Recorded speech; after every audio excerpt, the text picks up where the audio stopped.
여러분, T3 채널 오셨으면 좋아요 한 번만 눌러주세요. 알림 설정까지 해두시면 이런 영상 놓칠 일 없습니다. 자, 시작할게요. 오늘 얘기할 주제는 트럭입니다. 근데 그냥 트럭이 아니에요. 테슬라가 만든 전기 트럭, 테슬라 세미인데요. 최근에 아주 흥미로운 자리가 하나 있었어요. 바로 미국의 전설적인 자동차 쇼 제이 레노의 게러지에서 테슬라 세미의 핵심 인물 2명이 직접 출연해서 47분짜리 영상을 찍었거든요. 47분이요. 자동차 유튜브 기준으로도 꽤 긴 편인데 그 안에 담긴 내용이 진짜 알찬 게 많아서 오늘 제가 하나하나 다 풀어드릴게요. 출연한 사람이 누구냐면 테슬라의 수석 디자이너 프란츠 폰 홀츠하우젠이랑 세미 프로그램 디렉터 된 프리스틀리예요. 이 두 사람이 제이레노 앞에서 테슬라 세미의 개선 사항을 하나하나 직접 설명해줬거든요. 테슬라가 지난해 세미의 디자인을 업데이트했다는 건 많은 분들이 알고 계실 텐데요. 그 업데이트의 배경과 구체적인 내용이 이번 영상에서 처음으로 제대로 공개됐다고 봐도 무방합니다. 먼저 디자인 방향부터 얘기하면 테슬라는 세미를 자사의 다른 차량들과 일관된 미적 언어로 통일하려 했어요. 라이트바라든지 더 날렵하고 공기역학적인 외형이라든지 테슬라 차 좋아하시는 분들이라면 딱 봐도 아, 테슬라구나 싶은 그 느낌이요. 근데 중요한 건 이게 단순히 예뻐 보이려고 한 게 아니라는 거예요. 실제로 매일 장거리 화물 운송을 하는 트럭 운전사들의 현실적인 필요에 맞게 실용성과 효율성을 동시에 잡으려는 목적이 더 컸습니다. 자, 그럼 구체적인 내용으로 들어가 볼게요. 1000파운드를 뺐다. 댄 프리스틀리가 영상 초반에 바로 꺼낸 얘기가 이겁니다. 이번 세미는 이전 버전 대비 약 1000파운드, 그러니까 450kg 가까이 무게를 줄였다고요. 트럭에서 450kg이요. 이게 얼마나 큰 숫자냐면 성인 남성 6, 7명이 그냥 트럭에서 내려버린 거랑 비슷한 수준이에요. 클래스 8 트럭이라는 건 미국에서 가장 무거운 상업용 화물차 등급인데요. 이 등급의 트럭이 하는 일은 결국 하나예요. 최대한 많은 화물을 싣고 최대한 효율적으로 이동하는 것. 그런데 트럭 자체 무게가 줄어들면 뭐가 좋아지냐고요? 일단 적재 가능한 화물의 양, 즉 페이로드 용량이 늘어나요.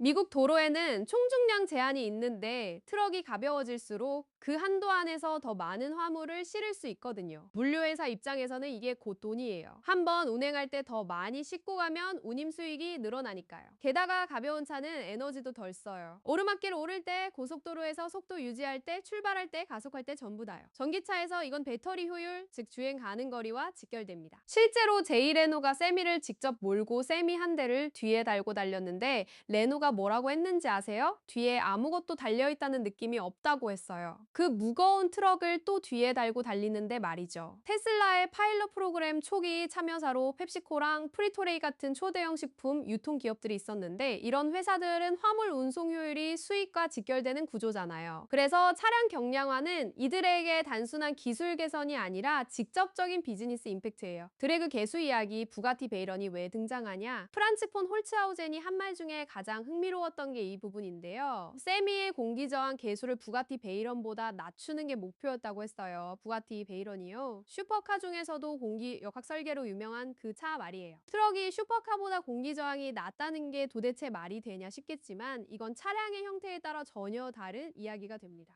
트럭은 앞면이 넓고 높아서 공기 저항을 엄청나게 받는데 바로 그 때문에 조금만 계수를 개선해도 효율이 크게 달라지거든요. 프란츠가 공개한 수치에 따르면 이번 모델의 드래그 계수는 약 0.4이고 이전 모델 대비 공기 역학 효율이 7% 향상됐어요. 7%가 별거 아닌 것 같죠? 근데 전기차, 특히 이렇게 큰 트럭에서 공기 저항은 배터리 소모량에 엄청난 영향을 줘요. 조향을 보조하는 시스템인데 정밀도가 높고 유지 보수가 훨씬 간편해 전동 조향의 사이버트럭의 액추에이터를 그대로 가져다 썼다는 거예요. 사이버트럭이 욕을 많이 먹었지만 부품 완성도 측면에서는 꽤 좋은 평가를 받았거든요. 테슬라 내부적으로 검증된 부품을 세미에 활용한 셈이고 더 강한 힘을 내기 위해 채택됐다고 프리슬리가 직접 밝혔습니다. 그리고 48V 아키텍처가 탑재됐어요. 기존 자동차들이 주로 12V 전기 시스템을 쓰는 것에 비해 48V는 같은 전력을 전달할 때 전류량이 훨씬 적어도 돼요. 그 말은 배선이 가늘어지고 가벼워지며 열 손실이 줄어들고 전자 부품들의 효율이 올라간다는 뜻이에요. 최근 전기차 업계에서 48V로 가는 흐름이 생기고 있는데 테슬라가 세미에서 이걸 채택한 건 그 흐름의 선두에 있다는 거죠. 배터리 셀은 46680이에요. 테슬라가 직접 개발한 원통형 배터리 셀인데 지름 46mm, 높이 80mm라서 4680이라는 이름이 붙었어요.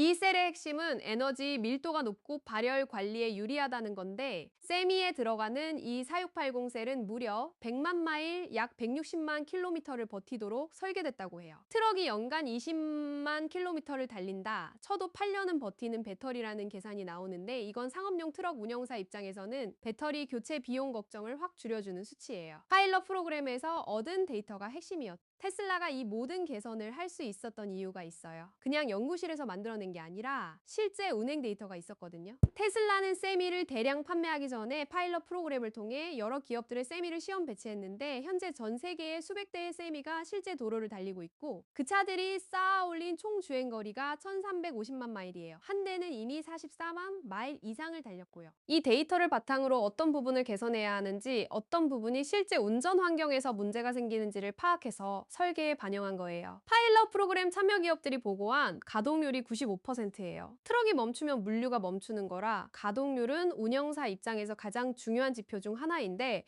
95%면 상당히 높은 수치입니다. 게다가 고장이 나더라도 80%의 경우 24시간 안에 고객에게 다시 돌려보내고 절반은 1시간 이내에 해결이 된다고 해요. 테슬라의 유지 보수 및 서비스 팀이 뒷받침하고 있다는 거죠. 수요가 역대 최고 수준이라는데, 댄 프리스 틀리는 지금 세미에 대한 수요가 역대 가장 높은 상태라고 했어요. 최근 미국의 정치적 상황과 유가 변동의 영향으로 세미에 대한 문의가 이전 어느 시기보다 많이 들어오고 있다고 구체적으로 언급했어요. 디젤 연료 가격이 오르고 탄소 규제가 강화되는 분위기 속에서 전기 트럭이 장기적으로 운영 비용을 줄일 수 있다는 인식이 물류 업계에 퍼지고 있는 거예요. 일론 머스크는 올해 테슬라 세미의 고볼륨 생산을 시작하고 올해 안에 납품도 시작할 계획이라고 밝혔어요. 테슬라가 인프라도 함께 구축하고 있고요.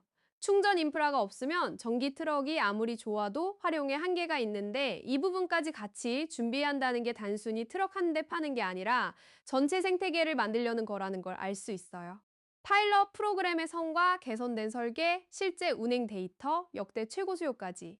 테슬라 세미는 지금 꽤 중요한 시점에 와 있어요. 오늘 영상이 도움됐다면 좋아요 눌러주시고 T3 채널 구독이랑 알림 설정도 부탁드려요. 다음 영상에서 또 봬요.